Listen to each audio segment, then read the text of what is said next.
Morning everyone. So what we're going to be doing today, we're going to be talking about the equation of a circle. So the main questions that we actually do get are equations of a circle with an origin of 0, 0.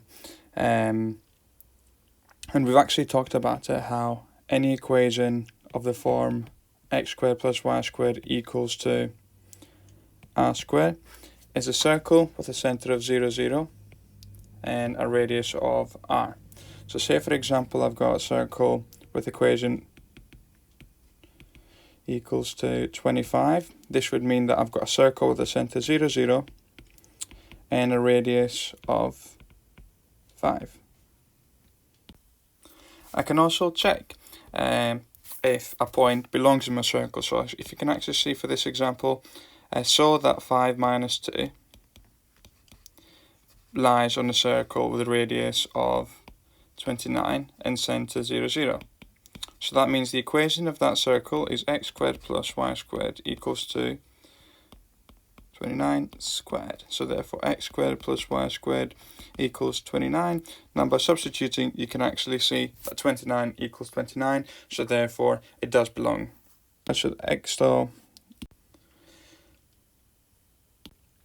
So you can also be asked to pretty much do simultaneous equations when it comes to these questions. You're going to have the equation of a circle, as you can actually see here, and the equation of a line, and they'll ask you find a point where they intersect. It might be 1 point, it might be 2 points. Now what we'll find out is that 1 point will be when you've actually got a tangent. Now this will have 2 points, as you can actually see here. So in order for us to do this question is you solve the simultaneous equation of x squared plus y squared equals 13 and y equals x plus 1. Now please do not try and subtract these two from each other. You're not able to, because as you can actually see, we've actually got quadratics. It's not simply take them away from each other. So I'm going to substitute this value of y. The value of y is, as you can actually see, x plus 1. Instead of having x squared plus y squared equals 13, I'll have x squared plus x plus 1 all squared equals 13. X squared plus 1 plus 2x equals 13. I'm simply expanding the double brackets. 2x squared plus 2x plus 1 equals 13. 2x squared plus 2x minus 12 equals to 0. I simplify, x squared plus x minus 6 equals 0. And what I'll do is I'll actually solve this. So we can actually see here that the two solutions are x equals minus 3, x equals 2. And then simply substitute back into the original question. These two values, both values, and we get the two solutions for y.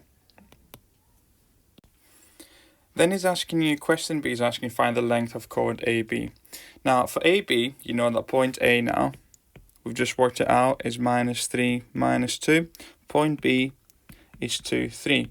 Now we've talked about how to find the distance between 2 points. Now the distance between 2 points can be worked out by using the formula of y2 take y1 squared plus x2 take x1 squared. So the values, these are the y's, so let's say x1, y1, x2, y2. So we're going to be doing 3 minus the minus 2 squared plus 2 minus the minus 3 squared. So I'm left with 5 squared plus 5 squared. So therefore equals to square root 50. Which is 5 root 2. Nice and simple. So please use the information that you've just done to actually do these questions here for us. Also, please pause the video now, because in the next 5 seconds, I would say, I'm going to give you the answers for these questions here. If you need to complete question 5, when I send the email out, I've also attached a worksheet with axes for use if you want to print a worksheet out and do it like that. Thank you very much. Again, as you can actually see, simply the answers for these questions.